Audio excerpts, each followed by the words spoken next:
ese ventilador, tú sabes que se pone, pones directico para mí y así duran como suavecito, no tan duro porque es una cosa más calma.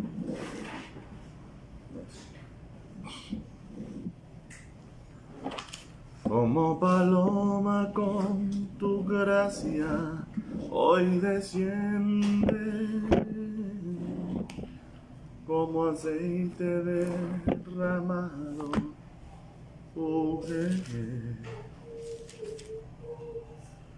como fuente de agua viva, sacia mi sed. Bueno, gloria a Dios, gloria a Dios. Todos bienvenidos, Dios los bendiga. Lorena, Carlitos, Samuelín, mis hermanos amados, Dios los bendiga. Bienvenidos a este tiempo. Tía María Eugenia, Sujei, Dios te bendiga. Mi hermanita, la abuelita Nancy, Dios los bendiga a todos. Clemencia, Dios te bendiga. Ramirito. Bueno, gloria a Dios. Vamos entonces a entrar en la palabra de Dios en esta tarde y vamos a aprender palabra de Dios, ¿vale? Vamos a ser edificados por la palabra de Dios y por el poderoso Espíritu de Dios. Amado Padre Celestial, te bendecimos, te adoramos en esta tarde. Damos gracias por tu misericordia, por tu bondad y amor, Señor. Gracias, Señor, por tu bendición sobre nuestra vida. Gracias, Dios, por tu presencia en nuestra vida, Señor. Pedimos que nos limpies de todo pecado, de toda mancha, de toda arruga en nuestra vida, Señor. Límpianos con la sangre de tu Hijo amado Jesucristo, que es lo único que quita el pecado, lo único que quita la mancha, lo único que realmente, Señor, nos permite seguir adelante y estar en pie delante de tu presencia, Señor. Te amamos y te pedimos que en esta tarde tu palabra fluya como un río lleno de sabiduría, de poder, de vida eterna, para que nosotros lo recibamos y seamos vivificados, Señor, sanados, liberados, bendecidos por tu palabra, Señor. Danos sabiduría grande para entender en el nombre de Jesús. Te amamos, Señor. Amén y amén. Bueno, muy buenas tardes para todos, Dios los bendiga.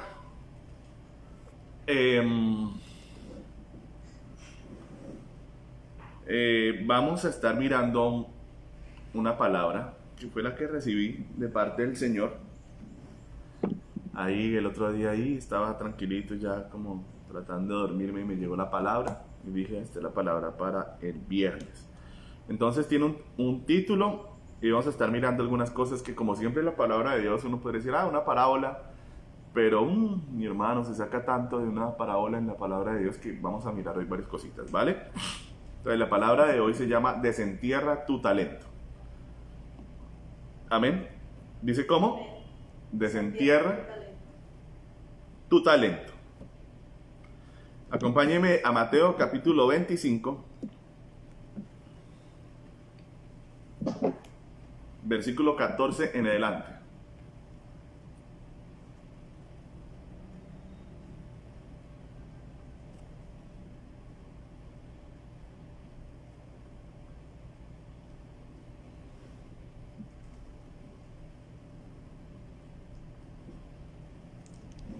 Y vamos a mirar el contexto en el que se da esta palabra y lo vamos a mirar varias cositas, ¿vale? Dice, porque el reino de los cielos es como un hombre que yéndose lejos llamó a sus siervos y les entregó sus bienes. A uno dio 5 talentos, y a otro 2, y a otro 1. A cada uno conforme a su capacidad, y luego se fue lejos. Y el que había recibido 5 talentos fue y negoció con ellos y ganó otros 5 talentos. Asimismo el que había recibido 2 ganó también otros 2. Pero el que había recibido 1 fue y cavó en la tierra y escondió el dinero de su señor. Después de mucho tiempo vino el señor de aquellos siervos y arregló cuentas con ellos. ¿Cómo dice? ¿Arregló qué? Cuentas con ellos. O sea que Dios es un Dios ¿de qué? De cuentas, ¿verdad? Arregló cuentas con ellos. Y llegando el que había recibido 5 talentos, trajo otros 5 talentos, diciendo: Señor, 5 talentos me entregaste, aquí tienes, he ganado otros 5 talentos sobre ellos. Y su señor le dijo: bien, buen siervo y fiel, sobre poco has sido fiel, sobre mucho te pondré, entra en el gozo de tu señor. Llegando también el que había recibido 2 talentos, dijo: Señor, 2 talentos me entregaste, aquí tienes, he ganado otros 2 talentos sobre ellos. Su señor le dijo: bien, buen siervo y fiel, sobre poco has sido fiel, sobre mucho te pondré, entra en el gozo de tu señor. Pero llegando también el que había recibido 1 talento, dijo: Señor, te conocía que eres hombre duro, que ciegas donde no sembraste y recoges donde no esparciste, por lo cual tuve miedo y fui y escondí tu talento en la tierra, aquí tienes lo que es tuyo. Respondiendo su señor, le dijo: siervo malo y negligente, sabías que ciego donde no sembré y que recojo donde no esparcí. Por tanto, debías haber dado mi dinero a los banqueros, y al venir yo hubiera recibido lo que es mío con los intereses. Quitadle pues el talento y dadlo al que tiene 10 talentos, porque al que tiene le será dado y tendrá más, y al que no tiene, aún lo que tiene le será quitado. Y al siervo inútil, ¿cómo dije? Inútil. ¿Siervo cómo? Inútil. Echadle en las tinieblas de afuera.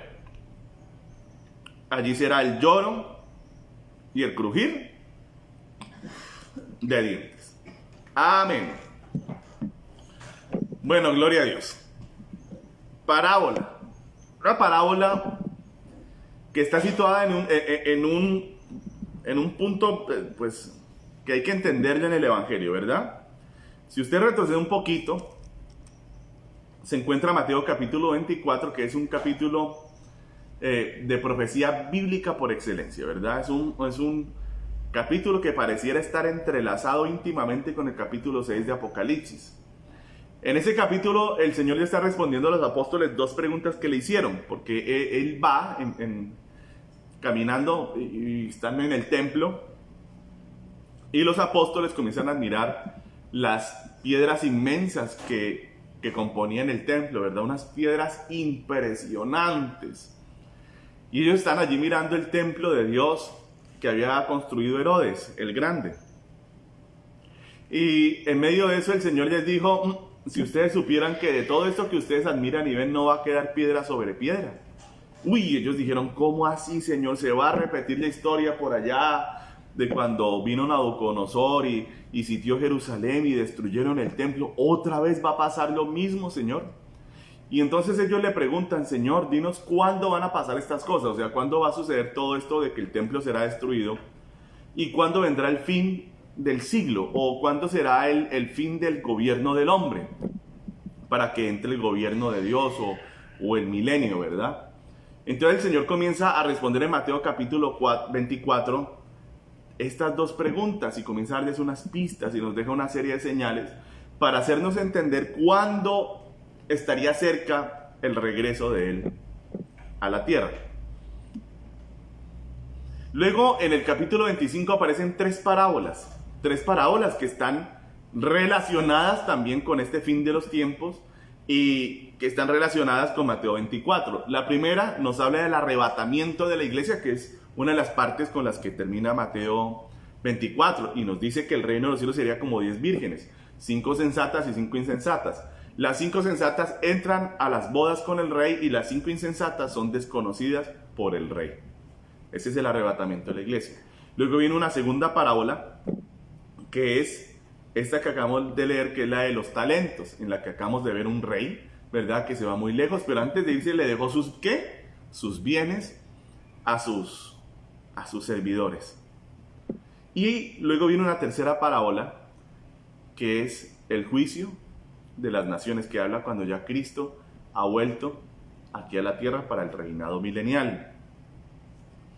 En todas las ocasiones vemos a Dios como juez, y es lo primero que les quiero hablar. Antes de que abordemos la parábola como tal, quiero que tengamos muy en cuenta, aunque es un rudimento de la doctrina cristiana, y en teoría, o yo espero que todos los miembros de mi amado Jesús conozcan los rudimentos de la doctrina de Cristo, ¿verdad? Hay eco en la transmisión, dice mi hermano Jason, y no sé si será aquí, no sé si será para todos igual, o si los demás sí tienen bien la transmisión, o si el eco que se escucha en la transmisión es para todos. ¿Yo estoy con datos, Pablo? Sí, estoy con datos. No, estoy con datos. Bueno, continuemos. Entonces, díganme por favor si los demás se escuchan bien, por favor, porque Jason me está diciendo que se escucha eco en la transmisión. ¿Los demás se escuchan bien? Aquí está bien, se escucha bien, dicen. Entonces es algún problema ya contigo, Jason. Listo. Bueno, entonces continuemos. Antes de entrar de lleno con la parábola, tenemos que entender una de las cosas que yo espero que todos los miembros de mi amado Jesús ya tengan claro, que son los 6 rudimentos de la doctrina cristiana. Y una de los rudimentos que ya deben ustedes saber, y por qué es un rudimento, es el del juicio eterno, ¿no?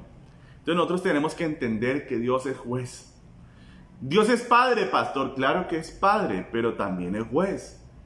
Y ustedes y yo tenemos que tener claro, hermano, que un día nos vamos a tener que enfrentar a un juicio, que es el juicio que acabamos de leer, que es el juicio ante el tribunal de Cristo. Y si usted lee en 2 Corintios capítulo 5, versículo 10, quiero que me acompañe allí y lo leamos. Vemos que nadie va a poder escapar del juicio de Dios, y yo quiero que ustedes tengan en cuenta eso. Nadie escapa. No escapan los creyentes, ni escapan los impíos. Para nosotros Dios diseñó un juicio que se llama el juicio ante el tribunal de Cristo. Léalo aquí. 2 Corintios capítulo 5, versículo 10 dice: porque es necesario que todos nosotros, refiriéndose a ¿qué? A los creyentes, ¿verdad? Es necesario que todos nosotros comparezcamos ante el tribunal de Cristo. O sea, los creyentes vamos a ser juzgados, ¿por qué? ¿Por quién? Por Cristo el Señor. Amén.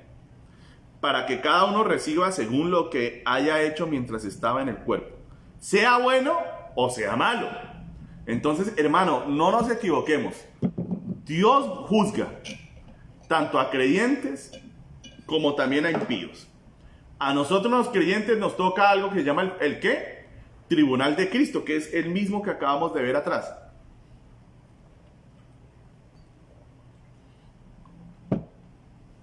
Un juicio en el que el Señor le va a dar a cada quien lo que se merece. Y como leíamos, Dios es un Dios ¿de qué? De cuentas. ¿Y cómo son las cuentas? Pues las cuentas son, aquí hay que tomar en cuenta tanto el dinero que entra como el dinero que se gasta. Y las cuentas pueden arrojar saldos a favor o saldos en contra, ¿verdad? Entonces es muy importante entender eso. Dios es un Dios de cuentas. Dios es un Dios que lleva registros. Así como los contadores públicos, como todo el que tiene un negocio tiene que tener un registro de sus cuentas para saber lo que tiene y lo que no tiene, lo que se ha perdido y lo que se ha ganado, lo que se ha invertido y lo que se espera ganar, ¿verdad? Dios es así, y Él lleva un registro de cada uno de nosotros, y un día nosotros como cristianos tendremos que darle cuentas al Señor de lo que hicimos como creyentes. Amén. Eso está muy claro. Pero entonces, ¿qué pasa con el impío, pastor? Bueno, el impío también tiene su tribunal. Léalo aquí, Apocalipsis 20, del 11 al 15. Leámoslo.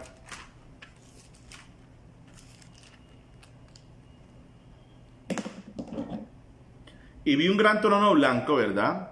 Y al que estaba sentado en él, de delante del cual huyeron la tierra y el cielo, y ningún lugar se halló, se encontró para ellos. Y vi a los muertos grandes y pequeños de pie delante de Dios. Mira eso. Es el Padre. Y los libros fueron abiertos, mira esto. Y otro libro fue abierto, el cual es el libro de la vida. Y fueron juzgados los muertos por las cosas que estaban escritas en los libros, según sus obras. Otra vez, el Señor juzgando según lo que cada uno ha hecho. Pero este es más grave, léalo. Y el mar entregó los muertos que había en él, y la muerte y el Hades entregaron los muertos que había en ellos, y fueron juzgados cada uno según sus obras. Y la muerte y el Hades fueron lanzados al lago de fuego que esta es la muerte segunda. Y el que no se halló, escuche esto, y el que no se halló inscrito en el libro de la vida, fue lanzado al lago de fuego. Amén. Entonces, primer punto de la vida, hay que procurar estar, ¿qué? Inscrito en el libro de la vida. ¿Quiénes estamos en el libro de la vida? Los que vivimos para Dios. El que no vive para Dios está muerto para Dios, o sea que está muerto. Hay que nacer de nuevo. Hay que ser trasladado de la potestad de las tinieblas, que es la muerte, a la luz, que es la vida, que es Jesús. Si yo sigo a Cristo, si yo lo he confesado a Él, si Él me ha dado su espíritu, si yo camino detrás de Él, procuro hacer sus obras, procuro hacer su voluntad todos los días, yo estoy vivo para Dios y estoy en un libro que se llama el libro de la vida. Si yo soy egoísta, tengo mi religión, pero yo no tengo una relación con Cristo, el Espíritu de Dios no mora en mí, entonces usted no está en el libro de la vida, y usted un día va a ir a un juicio que se llama el juicio frente al gran, ¿qué? Trono blanco, donde lo van a juzgar por sus obras, pero no para salvación, porque para salvación tiene que estar en el libro de la vida. Si usted está en el libro de la vida, entonces usted va a ir a un juicio que se llama el tribunal de Cristo. Pero si usted no está en el libro de la vida, usted va a ir frente al gran trono blanco, con todos los muertos que murieron sin Cristo, durante todas las eras, para que a cada uno se le dé, ¿qué? Un juicio conforme a sus obras, y conforme a sus obras, su castigo eterno. Amén. Entonces el primer punto, hay que estar ¿cómo? En el libro de la vida. Y entender que Dios es un juez. Dios es un Dios de leyes. Dios es un Dios porque no puede haber juicio sin ley. Dios es Dios de leyes. Dios es Dios de estatutos. Dios es Dios de decretos. Dios es Dios de principios. Como se los he hablado. Una vez se demora un poco en entender lo que es un principio en la palabra de Dios. No lo ve. Y como todo en la vida. Los que se encargan, por ejemplo, de poner fin a lo que es una contienda jurídica de dos derechos que están chocando, son los magistrados, gente que sabe mucho de derecho, y ellos son los que conocen los principios, por ejemplo, que están en nuestra Constitución. Y cuando hay dos derechos que han entrado en conflicto, que están en choque, y los demás jueces no han logrado dar una solución de fondo al asunto, entonces entran los magistrados a dar la solución conforme a la ponderación de principios, se llama eso. En la palabra de Dios, que pareciera también tener como una especie de ordenamiento jurídico, pero divino, vemos unos principios, que es lo que yo muchas veces les enseño, que los vemos de Apocalipsis de Génesis hasta Apocalipsis, principios que están todo el tiempo presentes. Por ejemplo, el no fornicarás es igual siempre en toda la Biblia. No adulterarás, toda la Biblia. No robarás, siempre está allí presente.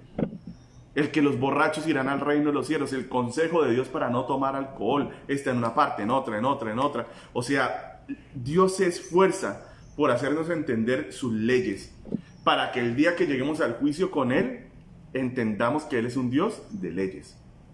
Es un Dios que ama el derecho, es un Dios que ama las leyes, que le gusta el orden. Desde que estuvimos en Edén, Dios le puso una sola ley a Adán, una. ¿Cuántas le puso? Una sola. Para empezarlo a enseñar a él a caminar en las leyes de Dios. ¿Pudo con la ley de Dios? ¿Una? No. Impresionante, hermanos amados. Así que por esas razones que en el Evangelio, en el Nuevo Testamento, Dios graba sus leyes en nuestro corazón. Porque Él se dio cuenta que somos incapaces de seguirlas. Cuando nos las enseñan, no las logramos seguir. Entonces Él dice, yo te voy a dar mi Espíritu Santo para que desde dentro de ti, tú por naturaleza propia, por deseo propio, sigas mis leyes y hagas lo que es bueno delante de mí. Pero sea como sea, siendo cristiano o siendo impíos, iremos a un ¿qué? A un juicio.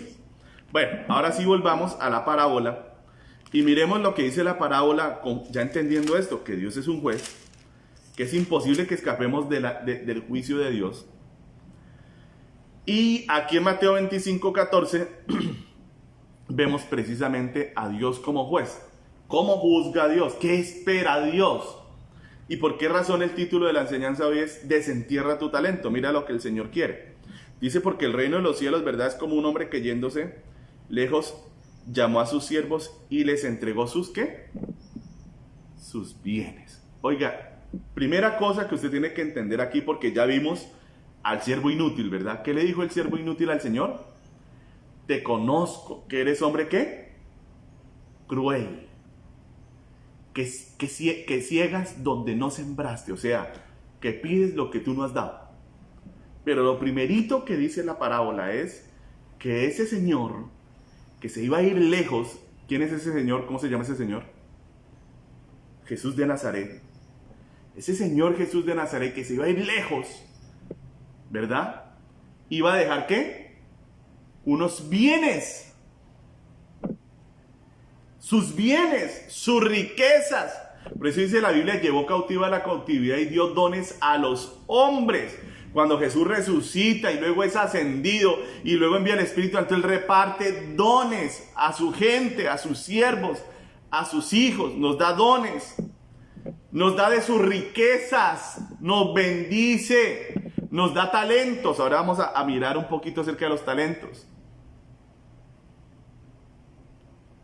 Imagínate, y le dice el siervo inútil, es que tú pides lo que tú no has dado.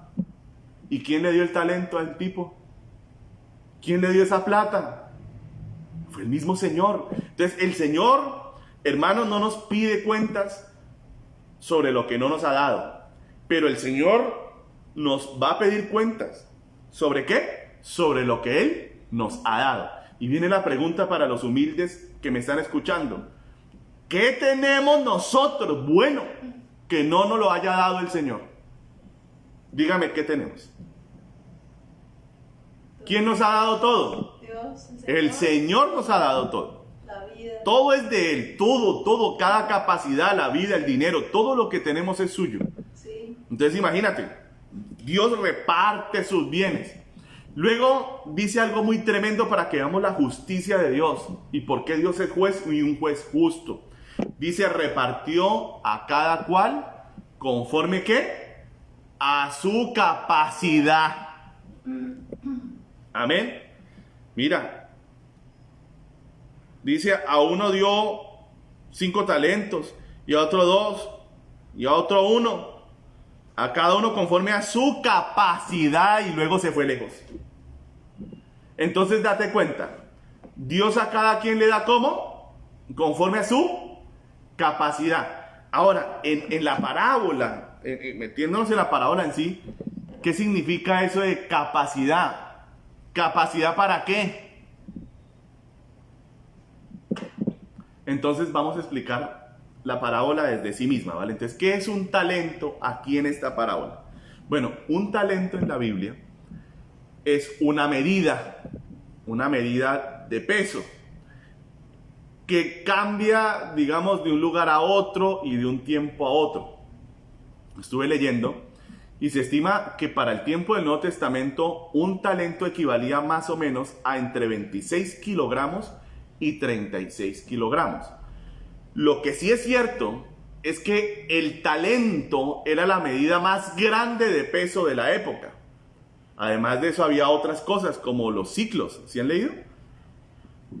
El ciclo del santuario, el ciclo, y era otra medida de peso, pero el talento era lo más grande. Hagamos de cuenta que un talento, si es entre 26 y 36, digamos que equivale a 30 kilogramos, para que usted haga cuentas y entienda qué es lo que ha hecho Dios. Digamos que lo que el Señor le dio a cada uno fueron talentos de oro. Me puse a hacer la cuenta. Y hoy el valor del gramo de oro está en 250,000 pesos. Hagamos de cuenta que el rey está en este tiempo y él viene a nosotros y a cada uno nos reparte un talento. Al otro le da 2 y al otro le da ¿qué? 5. Escuche bien esto. Un talento de oro hoy en día equivaldría a 7,500 millones de pesos. Porque son 250,000 pesos el gramo de oro. ¿Un kilo son cuánto? 1000 gramos de oro, ¿verdad? 1000 gramos de oro serían 250,000 pesos. Multiplicado por 1000, ¿cuánto da? 2.500 millones. Y si esos, no, perdón, 250 millones de pesos. Si lo multiplicamos por 30 nos da 7.500 millones de pesos. ¿Eso era cuánto? Entonces, ¿qué me está queriendo decir con eso el Señor? Que el Señor al que menos le ha dado una fortuna. ¿Cuántos dicen amén? Amén. Ojo, voy a volverlo a repetir. Al que menos le ha dado una fortuna. Imagínense si usted y a mí hoy el Señor se nos presentara y nos dijera: Toñito, le va a dar 7.500 millones de pesos, un solo talento, para que los administre y gane plata con eso y haga algo para mi reino. Al de 2 talentos, ¿cuánta plata entonces le dio? 15.000 millones de pesos para negociar. Y al tercero, ¿cuánto le dio? 30.000, 45.000. No, 30.000, 37.500, ¿verdad? Eran 7.500, sí. Al de 5 talentos le dio 37.500 millones de pesos para negociar. Entonces, cuando aquí la parábola está diciendo que a cada uno le dio conforme a su capacidad, está queriendo decir que a cada uno le dio dinero. Estoy hablando de la parábola en sí misma, no de la interpretación de la parábola o de la aplicación de la parábola. Pero estoy hablando literalmente lo que dice aquí, que Dios a cada uno le repartió un dinero conforme a su ¿qué? Capacidad. ¿Capacidad para qué? ¿Ah? Capacidad para administrar y para negociar. ¿Cuántos dicen amén? Amén. ¿Si es así o estoy equivocado? Leámoslo, mire. Dice: y el que había recibido 5 talentos fue y negoció con ellos. Ahí está, más claro no puede cantar un gallo. Ahí está. Entonces, imagínese esto. El Señor le dijo a uno: bueno, aquí tiene 7.500 millones de pesos. Usted, venga acá, usted yo le he visto que tiene una mayor capacidad de administración. Es como más ágil para las ¿qué? Cuentas. Ser bueno en la administración significa ser bueno para las cuentas. Claro, para negociar yo necesito mucho más que ser bueno para las cuentas, porque si ser bueno para las cuentas ya me hicieron buen negociante, pues todos los contadores públicos serían los mejores negociantes del mundo, pero no es así. O sea, la capacidad de negociar es un talento, ojo con eso, ya en el sentido no literal de la Biblia, sino en el sentido en que nosotros lo manejamos, ¿verdad? Que es esa aptitud innata que tienen las personas para hacer cosas. Aquellas cosas con las que nacemos, que somos capaces de hacer, que tenemos una inclinación a hacer. Oiga, hermano, cuán importante es que usted aprenda a reconocer para qué es bueno usted. ¿Para qué usted tiene capacidad? No para qué usted quiere tener capacidad, sino para qué tiene usted capacidad de verdad. ¿Qué se le facilita a usted en la vida? Porque si, por ejemplo, yo creo que soy un gran negociante, pero sufro de timidez, yo me pregunto, ¿puede un negociante ser tímido? No, porque tiene que ¿qué? Hablar con la gente, tiene que vivir en mucha relación pública, social. Todo el tiempo hablando, negociando, dame esto, no te puedo dar aquello, listo, te lo dejo en tanto, si te llevas tanto, te doy en tanto, si me tanto, ¿cuántos me están entendiendo? Entonces, ojo con eso, claro que sí, hay que ser bueno para las cuentas, para tener una capacidad de administrar, pero en este caso estos tipos también tendrían que tener una capacidad de ¿qué? Para negociar, o sea, para enfrentarse al mercado, a la gente, a la competencia, que es de las cosas más tremendas, porque si fuera tan fácil como recibir plata, comprar un montón de cosas y venderlas al precio que a mí se me ocurra, es una maravilla. Eso es lo que llama un monopolio, que es donde uno no tiene pierde, cuando una sola persona maneja todo un sector del mercado. Pero lo que sucede normalmente en el libre mercado y en la Biblia es que ¿qué? Hay como competencia, o sea, gente que vende unos valores y yo tengo que igualar esos precios o mejorarlos para ganarles, si no me quiebro. Y usted estaría diciendo: pastor, ¿y por qué nos está explicando la parábola así? Porque así es como está escrita la parábola. Por esa razón, o sea, primero tenemos que entender la parábola para luego sí entender sus aplicaciones. Y por esa razón es que el siervo inútil, mientras que los otros dos fueron águilas, El uno cogió esos 15.000 millones de pesos y dijo, bueno, ¿yo a qué le meto muela? Escúcheme bien, mire cómo son los administradores de Dios. ¿Cuántos quieren aprender a administrar lo de Dios?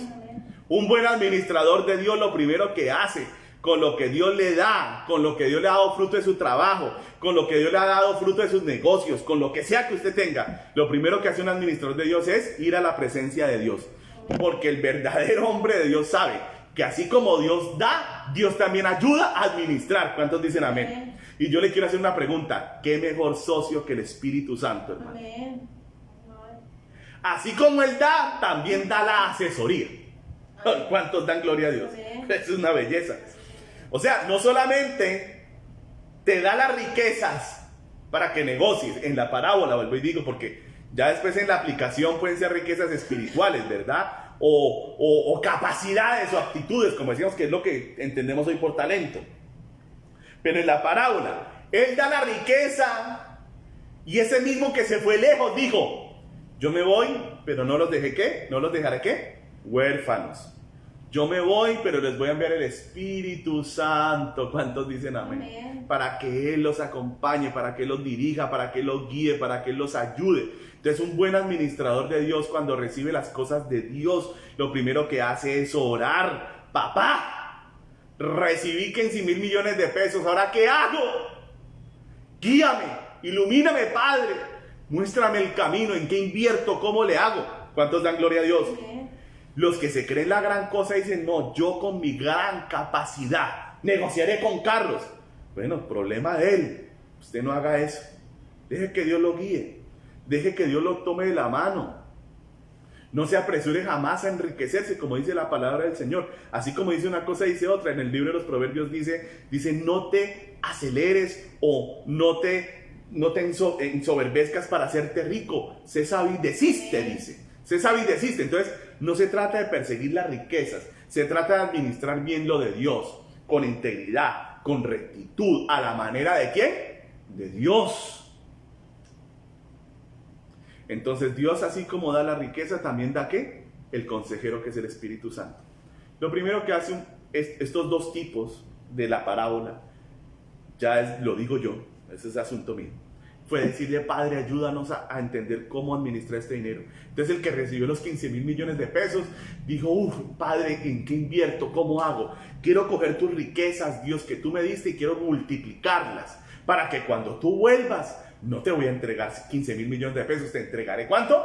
30.000. Esa es mi meta, Señor. Voy a duplicar lo que me diste. Y el tipo se puso a trabajar, hermano, de día y de noche. Guardaba el día de reposo, obviamente, porque el trabajo de Dios maneja las dos cosas en equilibrio. Y el Espíritu Santo lo ayudaba, ¿verdad? El que recibió los, ¿cuánto? 37.500 millones de pesos. Estaba en lo mismo. Padre, ayúdame, me diste demasiada plata, pero la voy a administrar. ¿Tenía qué? Una mayor capacidad administrativa y una mayor capacidad de negociar. Todos tenemos una capacidad, unos mayor, otros menor. Y ambos se metieron con Dios. Y pasaron años y años y años. Y volvió el Señor. Y cuando volvió el Señor, ¿qué le dijo cada uno? Señor, ¿te acuerdas que me diste 15.000? Sí, mijito. ¿Vine a qué? ¿A arreglar cómo? Cuentas. Entonces, ¿el Señor hace cuentas o no las hace? Sí. El Señor es un Dios de cuentas. ¿Usted quiere enderezar su vida financiera? Haga cuentas. Amén. La otra vez unos hermanos muy bellos me dicen, pastor, queremos tu consejo acerca de un negocio, a ver si es rentable o no nos metemos. A ver, ¿tú qué dices? Y yo les dije, muchachos, no se trata de lo que yo pienso o diga, hay que preguntarle a las cuentas. Entonces me senté con ellos aquí afuera y uno de ellos, que es bien bueno para las cuentas y tira números full, dijo, listo, vamos a ver, entonces cogemos tanta plata y tú, nos da tanto, mira aquí, mira allá, pum, sacó cuenta y dijo, sí, la cosa está buena, las cuentas dicen que ¿cómo? Va bien. No hay peor negociante que el que aborda un negocio sin hacer cuentas. Ya, está arruinado. Pero hay un problema mayor que el ser necio y no hacer cuentas para los negocios. Y lo dice el siervo inútil. Mire lo que dice el siervo inútil hola. Mira lo que dice aquí en el versículo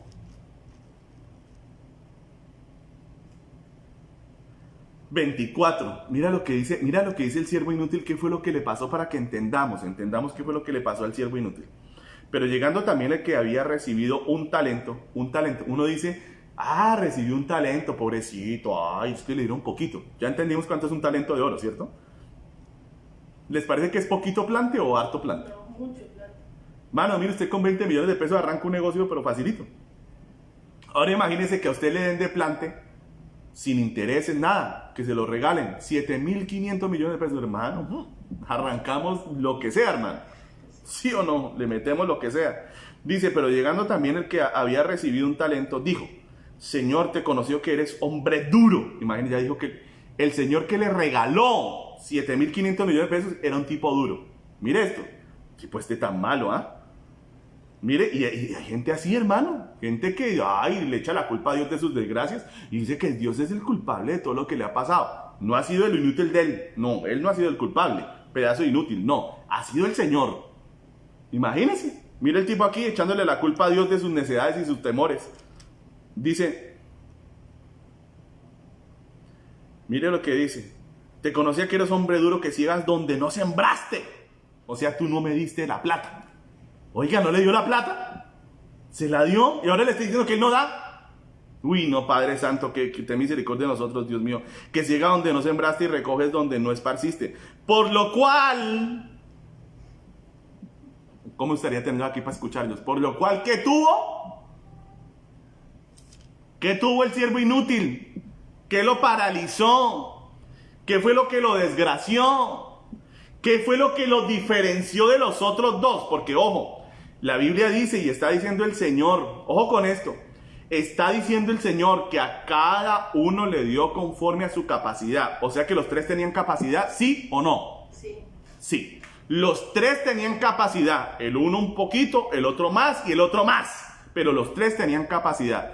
Pero hay una carcoma, hay un óxido, hay una gangrena que se come al ser humano, que destruye a la persona, que mata al creyente, que mata al empresario, que mata a cualquier persona.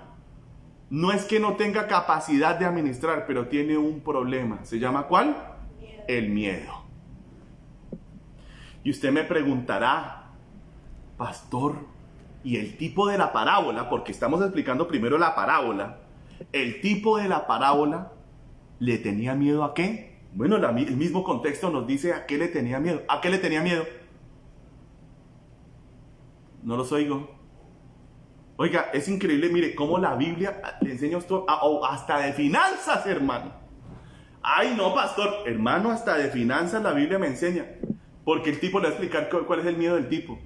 El tipo tenía una capacidad administrativa, un poquito más reducida que los otros dos, pero la tenía. Y el tipo y la persona que tiene una capacidad para los negocios y una capacidad para la administración, sabe que hay una... No es miedo a trabajar.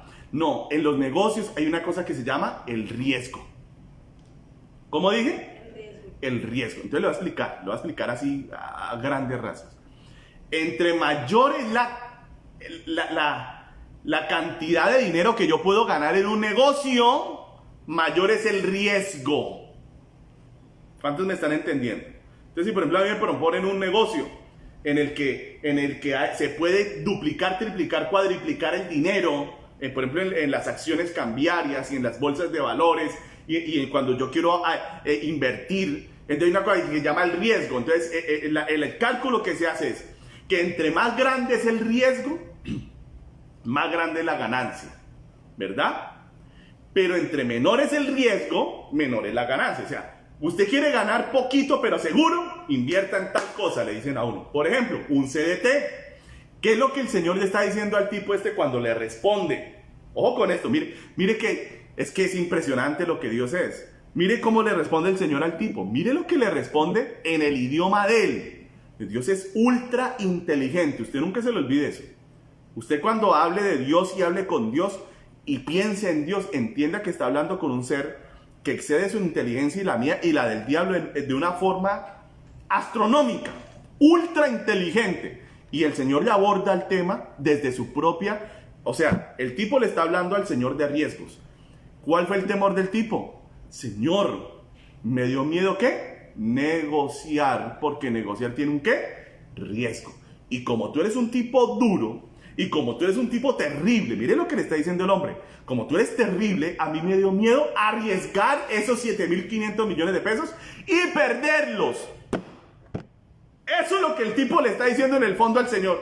Me dio cosa empezar a negociar y quebrarme. O sea, el tipo además de miedoso, era como negativo. Por eso titubeaba. Hermano, no puede abordar un negocio si uno sabe hacer cuentas con un negativismo pensando que se va a quebrar. Si vamos a empezar pensando en que el negocio va a salir mal, pues mejor no se meta, ¿verdad? Uno necesita una actitud para los negocios. Uno necesita creer que le va a ir bien en el asunto. Claro, no basta con creer, porque yo conozco gente que cree que le va a ir bien en todo, pero no sabe coger un lápiz y un esfero para hacer cuentas. Y si usted no sabe hacer cuentas y usted tiene una gran actitud positiva, pues de nada le va a servir. Usted se va a quebrar. ¿Cuántos me están entendiendo? Pero este tipo tenía una mala actitud, era temeroso, era titubeante. Y dijo, ay, ¿qué tal que yo pierda esa plata? Y ese señor es duro, dijo. ¿Usted cree que si el tipo pierde la plata negociando, Dios lo ve en su desgracia? ¿Usted sabe qué hace el Señor, el que yo conozco? El Dios de la Biblia, el que le dio los 7.500 pesos, ¿sabe qué le dice al tipo? Hijito, párate, yo vi todo, te robaron, fuiste inocente, te faltó ser más tremendo, tienes que aprender. Por ejemplo, hermano, uno conoce hermanos que hacen negocios y no firman documentos, que pagan plata si no piden nada ahí firmado, y uno dice como abogado que somos, pero ¿cómo usted va a hacer eso? Pero hay gente así. Pero el Dios que yo conozco es Dios misericordioso y precioso. ¿Y sabe qué hace el Dios que yo conozco en la Biblia? Coge y levanta a ese siervo después de que esté tirado en el piso, derrotado, acabado y quebrado, y le dice, hijito, no te preocupes, te voy a dar otro talento. Párate, ya perdiste ahí, fallaste, te acabaron, te dieron duro, pero aprendiste, has madurado. ¿Cuántos me están entendiendo? Ese es mi Dios. El Dios que lo ve a uno tirado porque le dieron duro y lo levanta a uno del piso, hermano. Ese es Dios. Pero este tipo se inventó un Dios loco ahí, un Dios raro. Que no, que usted es duro, que usted es terrible, le dice. Ay, hermano, qué vergüenza. El Señor le aborda el tema desde su propio idioma, ¿verdad? Dice, yo soy así, le dice, ok. Entonces, mira lo que le dice el Señor. Respondiendo su Señor le dijo, siervo malo y negligente. ¿Sí, hermano? ¿Cómo le llamó? ¿Malo? ¿Por qué le dijo malo? Por el concepto que dio del Señor. Por eso le llamó malo. Le está diciendo, oiga, hermanito, ¿y quién fue el que le dio la plata que usted escondió? ¿No fui yo? ¿Eso no es sembrar? Estoy esperando cegar entonces de lo que yo nunca di. Es que yo le di. Y el que no está dando nada es usted. Mira lo que dice. Siervo malo y negligente, sabías que sigo donde no sembré y que recojo donde no esparcí. Por tanto, debías haber dado mi dinero a los banqueros. Y al venir yo, hubiera recibido lo que es mío con los intereses. Le está diciendo, mijito, escuche, en un lenguaje más financiero está diciendo, mijito, si lo que le tenías miedo era el riesgo que representan los negocios para ganar mucha plata, lo mínimo que había que hacer era coger esa platica, meterla en un CDT para que por lo menos produjera el interés de un CDT, que es una de las inversiones de menor riesgo que existen, y aunque no se gana mucho, la ganancia es segura. ¿Cómo ven el lenguaje de Cristo? ¿Sabe Dios hasta de finanzas? Sí. Sí sabe hasta de finanzas. Los otros dos no le tuvieron miedo al riesgo. Y el uno dijo, yo invierto en finca raíz. El otro dijo, yo voy a importar carros. Y empezaron a mover esa plata. Yo supongo que en algunas veces habrán perdido, en otras habrán ganado, en otras habrán empatado, porque los negocios son así. Y al final lograron duplicar las cosas y el Señor les dio un concepto como favorable. Al otro le dio miedo, no negoció nada, no hizo nada y escondió todas las cosas. Luego acusó al Señor de dureza, de maldad. y le entregó lo que era de él. Dijo, mira, ahí está su plata, los 7.500 millones. Yo no hice nada con eso. El Señor lo llama como el siervo malo, el siervo negligente y el siervo inútil. Entonces, para terminar, porque se me fue el tiempo, no me di cuenta, pero se me fue. Para terminar la enseñanza les voy a decir esto. Hace muchos años el Señor, yo cuando llegué a Oraves, yo era un joven, y bueno, yo llegué a la iglesia y mi felicidad era andar en el cuarto de oración con los ancianos de la iglesia, orando. Esa era mi felicidad. Yo no me quería juntar ni con jóvenes ni con el grupo de alabanza. Así que el Señor una noche, creo que fue, yo iba saliendo de la iglesia y escuché clarito su voz dentro de mí cuando me dijo, Antonio, desentierra tu talento. Yo le dije, Señor, ¿de qué estás hablando? Haciéndome loco, porque es que uno es una belleza. Me dijo el Señor, hijo, desentierra tu talento. Yo que conocí esta parábola, entendí la amenaza del Señor. Me estaba diciendo, hijo, usted tiene una aptitud, usted tiene algo que yo le di desde su nacimiento, que es lo que es un talento, ya no en el sentido de la parábola, sino en el sentido que nosotros manejamos, que es una aptitud con la que usted nace, una capacidad para algo. Usted es bueno para algo, hermano. Y hay gente que es buena para varias cosas. Por eso dice 5, 2 y 1. Usted como mínimo es bueno para algo. Yo era bueno para la música.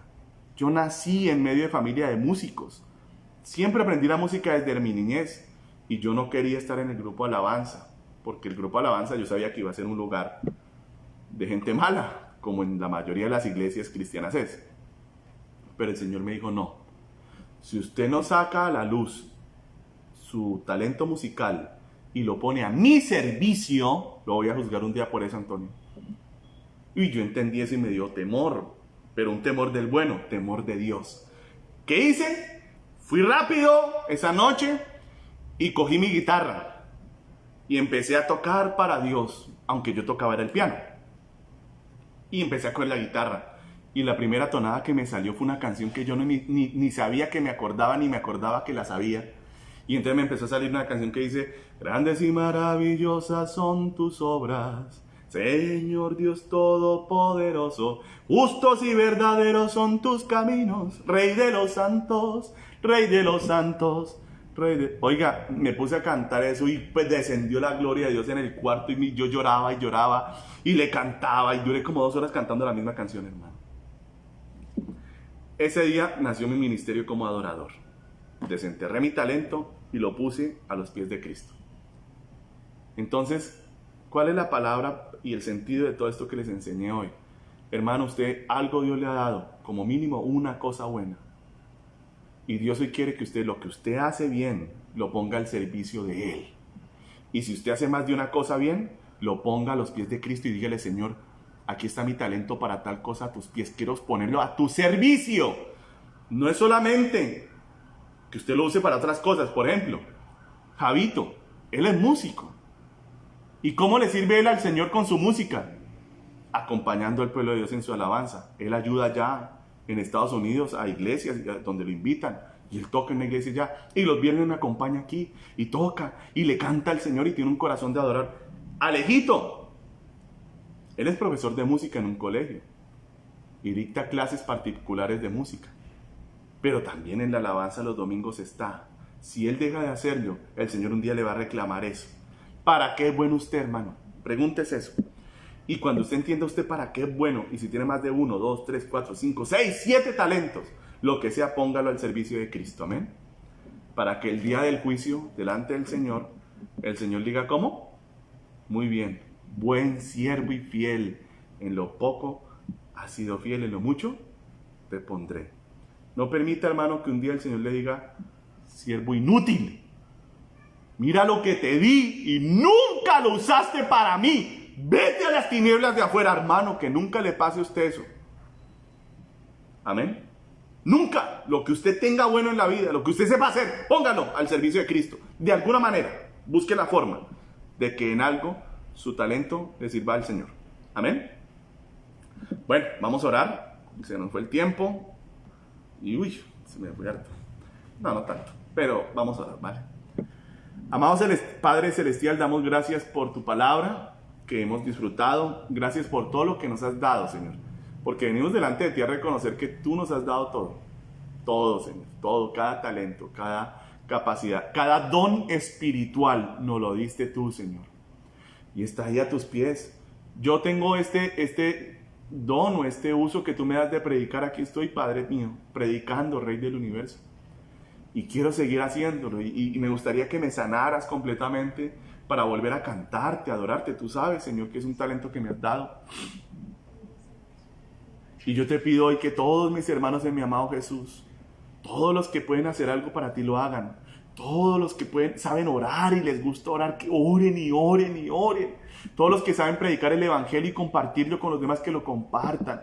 Todo el que tiene dinero, Señor, que ayude a los demás, que empuje el evangelio con fuerza, Dios mío. Bendícelos a todos, Papá Santo. Pero que ninguno aquí en mi amado Jesús sea un inútil para ti.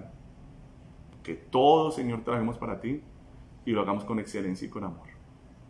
En el nombre de Jesús. Amén y amén. Bueno, mis amados hermanos, como siempre me emociona la palabra de Dios. Me gusta muchísimo predicarla. Y me gusta que la entendamos, ¿verdad? Como está escrita, y luego mirar también la aplicación que Dios quiere darle a nuestra vida. Así que bueno, Dios bendiga, Dios guarde. Les envío un abrazo desde Neiva, los amo mucho y nos vemos dentro de 8 días. Chao, chao.